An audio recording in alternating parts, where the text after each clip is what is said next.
एक गुरुकुल में एक शिष्य रहा करता था। वह सफलता प्राप्त करने का बड़ा इच्छुक हुआ करता था। उसे अपने जीवन में बड़े बड़े काम करने थे और उसे बहुत कुछ मनचाही सफलता भी प्राप्त करना था। वह हर बार अपने लक्ष्य की ओर अपना पहला कदम बढ़ाता और पूरी ईमानदारी के साथ वह अपने लक्ष्य की ओर मेहनत भी करता था। किंतु होता यह था कि 5-6 दिन मेहनत करने के बाद उसका मन अपने लक्ष्य के रास्ते से भटक जाता था और वह अपने लक्ष्य को भूलकर कोई दूसरा काम करने बैठता था। फिर उसे जब याद आता कि वह अपने लक्ष्य से भटक गया है तो वह फिर से उसी रास्ते पर चलता था। ऐसा उसके साथ सालों से होता आ रहा था, किंतु वह इतनी मेहनत करने के बाद भी सफल नहीं हो पा रहा था। एक दिन उसने निर्णय किया कि वह अपने आश्रम के गुरु के पास जा करके अपनी सारी समस्याएं गुरु को बताएगा और उसे यह विश्वास भी था कि गुरु उसकी समस्या का जरूर समाधान करेंगे। तो एक दिन होता यह है कि वह गुरुकुल का शिष्य अपने गुरु के पास जाता है और उन्हें अपनी सारी समस्याएं कह के सुनाता है कि कैसे वह इतने सालों से अपने लक्ष्य को प्राप्त करने की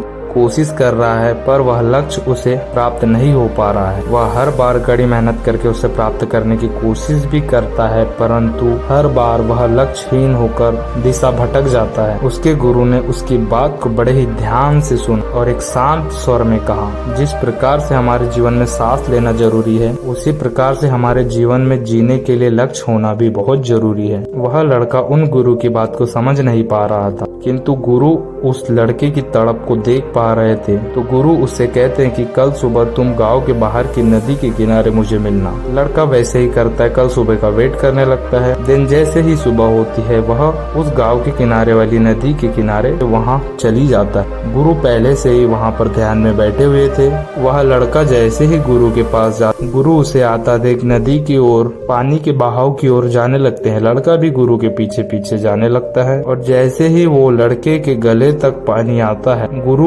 उसके मुंड पकड़कर पानी में डुबो देते हैं। कुछ देर तक पानी में डुबोए रखते हैं। लड़का झटपटाता है। उसके बाद गुरु उस लड़के को पानी से बाहर निकलते हैं। लड़के की सांस फूल रही थी, वह झटपटा के बाहर निकलता है। नदी के बाहर आते ही वह गुरु पर जोर जोर से चिल्लाने लगता है कि तुम अभी मुझे मारना चाहते थे, यहाँ पर मेरा दम घुट रहा था, तुमने मारने के लिए मुझे नदी के किनारे बुलाया था क्या?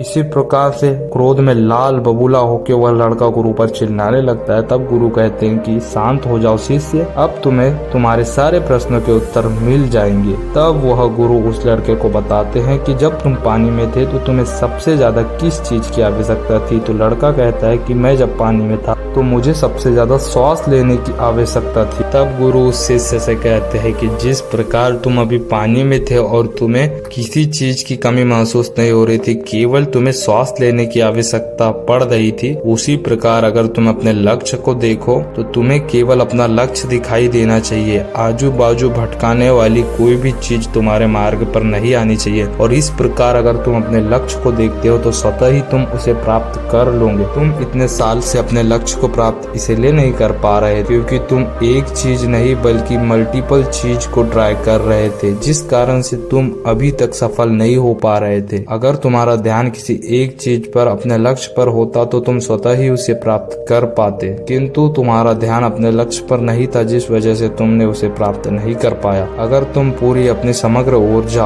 अपने लक्ष्य पर लगा दोगे तो तुम उसे प्राप्त कर पाओगे। इतना कहते ही गुरु मौन हो गए और शिष्य को भी उसकी गलती का आभास हो चुका था और उसे अपने सारे प्रश्नों के उत्तर भी मिल चुके थे।